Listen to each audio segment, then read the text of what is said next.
Hey there, everybody. Welcome to our reaction and review for Hijack Season 1, Episode 5. Less than an hour. Let's just be honest here from the start. What a thrill. What a just this episode is just like flying on all cylinders through the air, 10,000 miles an hour. Granted, there's also some pure ridiculousness in this episode. There are some things that make almost no sense, and I'm here for almost all of them. No, this was a super fun, ridiculous, unbelievable, but just so fun episode. It was just thrilling. Like this show is yes, the show is ridiculous. Is it believable? No, but is it like the most fun? It is so fun. We have a new leader in the clubhouse for the which hijack character is the worst at their job, which has been an ongoing subject through most of this season because listen, there are a lot of people who are just flat out terrible. And that maybe that's the real lesson of Hijack is just other than people taking over Kingdom 2-9 is just that nobody else seems really capable of actually stopping anything on this show. Yeah, I mean, they did a really good job in this episode of explaining why they're as bad as they are, which is something that I had a theory about a couple episodes ago, and thank you for not spoiling it. Thank you guys for not Yeah. spoiling it, which is that these hijackers are doing this not of their own free will, which kind of leaves it then in a position of like, are these guys really capable of doing this properly and seamlessly? Like they've been able to do it before? Are they really actually criminals? Like it just felt very, you know, mom and pop shop put together with some tape and some glue and hope for the best. They just didn't know what they were doing. And this really explains it and just pulls it all together that they are not there of their own free will. That's a good take. The duct tape hijackers, they're doing things. That is the best way to describe it. Are they doing them right? Wrong? We'll get into so much more here, but go ahead and join our Patreon. We have a link for you guys in the description below to check that out. We have live streams that are now on every Monday talking about Hijack. Also, we are covering right now the morning show, also on Apple TV Plus. Tomorrow night, Ahsoka is premiering on Disney Plus. We are going to be here talking about these rebels, these lightsabers, everything you could like about a Star Wars show. Yeah, it's really exciting here at the channel right now. There's a lot of cool stuff that we're covering right now. Also, Justified, Yeah. Only Murders in the Building, What We Do in the Shadows. There's all kinds of fun stuff going on. So hit that subscribe button. Okay, this is the first thing I want to say here is that I want to call Daniel's superiors and just be like, I think I know somebody who you need to cut. Like, Daniel, you may be the most ridiculous person in the entire world of Hijack. It's not as though you were sitting in front of Lex Luthor here. You're sitting in front of Stuart and Lewis's mother, and oh, she went to get a Kleenex. There's a box of Kleenexes right freaking I'm legally blind. I could have seen that there was something wrong with this puzzle. This was not difficult. And then she's just like taking off. Daniel, how? How did you pass any sort of career training? I agree. I mean, the minute that that she was kind of singing like a bird, where she was like, "Listen, they took out my husband. My sons are, in this trouble here. I'm in trouble. They all live in this neighborhood. They're gonna see that you're here. Oh, excuse me, I have to go and get a Kleenex." I was like, she's gone. Like, there's no way. If people are watching her house, they've killed her husband. They're gonna kill her. They're gonna kill their son. She's going to be gone. Like, no doubt about it. And she just told him all of this. I was just like, how could you just let her go get a tissue? It was so weird. If someone is gone to get a tissue for anything less than like more than 30 seconds, you know there's a huge problem. This is just like you're on a first date or something and somebody's like, "Oh, I got to go to the bathroom," and they're gone for like 10 minutes. Like, you know there's a problem. And they take their purse with their jacket with them. The utter lack of self-awareness on Daniel's part is quite frankly appalling, and that is not the only appalling thing about this episode, but you know what? It's fine. Like, at the end of the day, I really like that I can just sort of look at this criminal enterprise and just be like, you know what? they're just bad people doing bad things. Sometimes I'm not gonna try to figure out like the utter nuances of all the various offenses that these people are doing that are in prison. They're just bad dudes. Yeah, and it seems like here's sort of the premise of why all this is Yeah. happening in the first place is we got Edgar, we got John. They are bad guys. They are not there because they were imprisoned wrongfully. Yeah. They're like running some huge organization and people are trying to get them out so that they can continue to run this organization. I mean, we saw that the five hijackers, have no identity and what like that stuff doesn't come out of nowhere. That comes out of a highly sophisticated criminal organization, Yeah. right? So why these five people? I mean, not all of that has been revealed yet, but definitely there's threats on all their families, everything that's going on. I mean, even Terry Marcus came clean on the plane and was like, yeah, I'm a hitman. I'm the person that actually killed Stuart and Lewis's dad. And I'm on this plane because, they're threatening my family, people that I care about. Like, this organization is not to be trifled with. You do what they say and you get it done as quickly as you can and as seamlessly as you can. The thing that I was kind of like, why would they pick a bunch of people that don't really know what they're doing to do this? Yeah. That's the part that doesn't make sense. You're a highly sophisticated organization. You're going to pick a bunch of people that probably aren't going to be able to pull this off. The only person you have on there that's somewhat professional that you've worked with before is Marcus Terry, and Yeah. that's about it. And then you've got a bunch of other people that are just like, I'm going to call my mom while I'm dying. You're going to put two brothers up Yeah. there, which seems like a terrible idea. Yeah. Because you are going to end up in this situation where if something happens to one of them, the other one is going to want to help them. That we actually get to this point that the plane might land. I was just like, oh, wow, I can't believe this is happening. Okay, this is the most bizarre comparison I will make throughout maybe this entire Hijack season, but everyone out there who has watched A Christmas Story like 2,000 times like I have, you've got like Ralphie's like the redheaded villain guy who's Yep. just like, and then you got like the toady, like the guy who's just like there with him and it's just like, yeah, you beat him Yeah. up. That's like a good 60% of these hijackers are just like that person. Like whenever if Lewis was still alive or the female hijacker, it's just like, I'm not intimidated by you people. You were just yeah, we're doing it. We're hijackers. It's okay. It is established clearly that these people are not all that intimidating. It is also established clearly, as you have noted, that putting Lewis and Stewart up there on the plane together was a very, very bad choice because this all sort of gets us to the real core of this episode, which is, do you land in Budapest or do you not land in Budapest, where you have an opportunity to maybe get Lewis medical attention, but all of these other hijackers, and I don't know if they're thinking about this all the time. I mean, Lewis was clearly thinking about it, even though he was seconds away from dying, is that it's not going to be an ambulance, some doctors who are friendly and smiling and ready to save the day. Like, that's not what awaits you on the ground in Budapest. There's going to be hundreds of officers. Absolutely. I mean, Lewis knew it. He knew that if they landed, that everybody was going to be, dead, that everybody that they were threatening nothing was going to come out of this. There was going to be no magical doctor that was going to come on and save him and then let them take off again. Like, he knew it. And since these two brothers are on there and he called, their mom and all that they're trying to, at this point, just protect their mom. They've lost their dad. Yeah. They're trying to protect their mom. Lewis made the ultimate sacrifice and pulled the pen out and was just like, don't land this plane. Any way to stop from landing this plane. If I gotta die to stop Stuart from landing this plane, then that's what I have to do.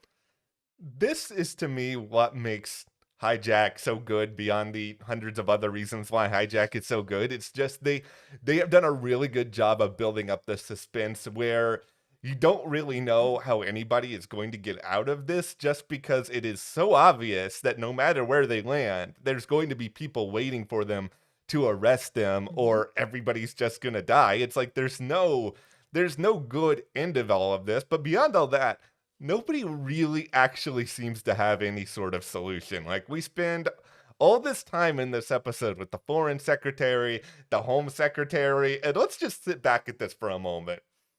What did they actually accomplish? Like, did they actually do anything over the course of all of this other than, well, looks like they're not landing in Budapest now? Yeah, no, they've accomplished nothing. I mean, the co-pilot really almost accomplished landing that Yeah. plane. Like it was also really surprising where it was like, oh, okay, she speaks Hungarian. Okay, she's going to be the person that has to talk to them because, their English isn't that great. And then they get on, the mic and their English is pretty good. And I was just like, oh, uh-oh, okay. So, and the hijackers are standing right there. Yeah. Hearing how well they can speak English, I was just like, oh, they're not going to let this co-pilot speak Hungarian. When all of a sudden she's like, I'm going to switch to Hungarian now. I was waiting for one of them to be like, why? I just heard them speaking perfectly fine with you. They understand properly. They're clear. They're clearly communicating with you. Why are you switching? This doesn't make any sense.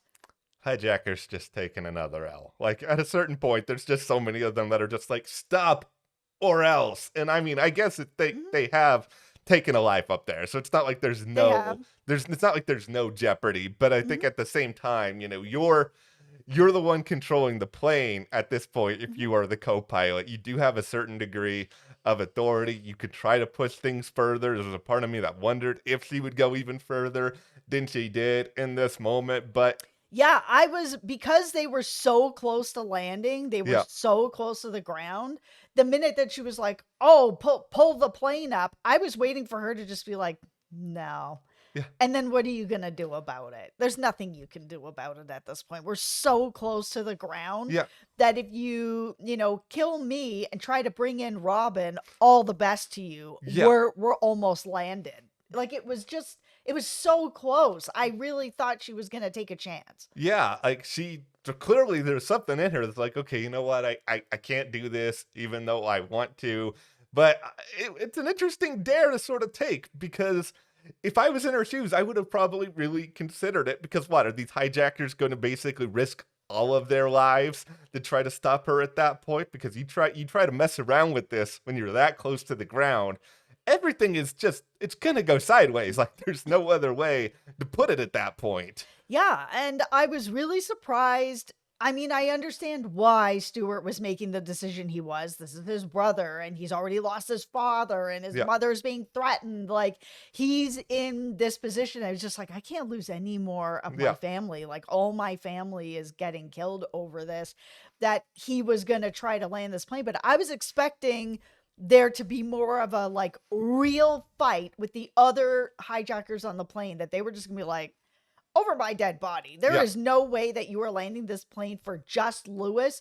We all have family back on, down on the ground that are all in jeopardy. Like, how is your family more important than all of our family? I was waiting to see some sort of mutiny going on there where Marcus Terry and everyone was just going to be like, absolutely not. Now we got to take Stuart and tie him up and stop this from happening. I thought there was going to be an actual fight that happened. Who made Stuart king? Like, that's the other real question here. If we have the Hijack prequel, why is Stuart the one who's in charge here? I'm actually really curious about that too, because I don't know what Stuart's relationship is with John or Edgar or this organization, but we do know that Marcus Terry is actually part of their organization. He was their hitman. So he's the person that they're going to trust, or I would assume that they would have more trust with. That's like, yeah, you killed, their father, but you're also our inside guy, so you're on the plane. How is he not in charge? I really don't know, and that's why, coming out of this episode, most of my questions were just, are these hijackers actually capable of pulling all this off to the ends of everything? Even if they do get these two released from prison, what then? Like, I don't know why they don't think at some point, oh, we'll let them out. Okay, you guys are free to go. They're just going to watch them. And then 24 hours later, bring them in again. They are going to kill them over everything and nothing. This is the part that I was just like, why? Why? So Sam's son decides to go Yeah. to Sam's apartment. Why? For no reason. He knows his dad's up in the air. Yeah. He's just like, hey, dad, like, I'm just chilling out at your apartment for no Yeah. reason. I just decided to come over here because we needed to move the story in this direction, which was just so weird. And then, Marcus Terry is telling Sam, oh, well, we sent your ID down to them. Why? For what reason? What purpose? How was Sam or any of Sam's family or anything going to like affect what they're doing on the plane? Sam was not going to be a problem on the ground. Yeah. Then he's just as much as a problem on the ground as everybody on the plane is a problem at the ground. But Marcus Terry's like, oh, well, if anyone was a problem, we were supposed to, send it out. And it's like, well, he hasn't really been a problem. He's been someone who's helping them or whatever. And now it's like, they're what? They're gonna take his son or kill his son, clean up his son for why? Why? How does this help anything? Like, it doesn't actually help anything, especially since it's not established yet if this is like a threat to be like, okay, Sam, you need to sit in your seat and do what you're told because now, your son is in your apartment by chance and these guys are here to what? Like we've seen them already just clean up stuff where they've just killed people. They haven't taken anybody. They've just killed people. So what is the purpose? I just don't understand. Okay. There's already enough threat on Sam that it's not, they're not communicating that much, right? Here is the purpose, everybody. This is a big, very elaborate answer. They just want our hearts to beat faster. They were just like, whatever. Let's just put some more stakes on everything. 'Cause I guess so, but like, and I'm not saying this in any sort of like mean way or anything, but I don't care as much about what is going on with the ground. Yeah. I don't need his wife or son or whoever to be threatened to give me high stakes. Sam is on this plane in huge high stakes. Yes. Like I'm in the plane. Everything that's going on in the ground, like I care much less about. Everything that's on that plane is like, it's so high stakes already. That is the thing. It's like they're trying to make it so that, okay, Sam, you have incentive that you got to do what we say. It's like Sam already wants to do what you say because Sam wants, to not die. And the same goes for everybody on this plane, including, I don't want to say my guy, Hugo is the stealth MVP. Yeah, he's your guy. Of this show because he just sits there in his chair. He does basically nothing, but okay, I'm not saying this is not true for our comment section. Our comments are delightful and full of fun people and we love, but there are some comment sections out there on the internet that no matter what you're doing, the commenters will be like, I know I can do it better. I'm going to give you my expert analysis on it. That is Hugo. He is the expert on everything aboard the plane. Yeah. He does that. He actually does nothing, but he just sits there and tells you how he can do it better. Yeah, he lives on Reddit.